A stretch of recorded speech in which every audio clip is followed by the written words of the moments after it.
alaykum aziz kuzatuvchilar. Biz Toshkent, Moskva, Chepaksan, Nijniy Novgorod yo'nalishlari bo'yicha qonuniy reyslar amalga oshirilmoqda. Haftada 4 kun dushanba, seshanba, payshanba, juma kunlari soat 18:00 da Toshkent avtovokzalidan reysiy avtobuslarimiz bitta avtobusda siz Moskva shahrining Kotelniki metrosigacha yetib olishingiz mumkin. Bundan tashqari bizda Toshkent, Kazan, Nabrizhny, Chili, Nijnikamsk yo'nalishlari bo'yicha ham qonuniy reyslarimiz seshanba, juma kunlari soat 18:00 da Toshkent avtovokzalidan jo'nab ketadi. Siz ham xuddi shunday ishonchli xizmatlarimizdan foydalanmoqchi bo'lsangiz, ekrandagi ishonchli raqamlarga qo'ng'iroq qiling va savollaringizga batafsilroq ma'lumot olishingiz mumkin. Joylaringizni onlayn bron qilib qo'ysangiz ham bo'ladi. Telegram, YouTube, Instagram, Facebook kanallarimiz ishlab turibdi. Ularga yozsangiz biz sizga savollaringizga batafsilroq ma'lumot beramiz.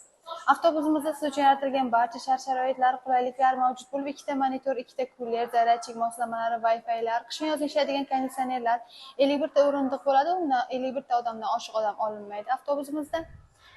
Bundan tashqari 50 kilodan 60 kilogacha yuk olsangiz ham bo'ladi. Keyingi efirlarda ko'rishguncha xayr, salomat bo'ling. Biz sizni kutib qolamiz.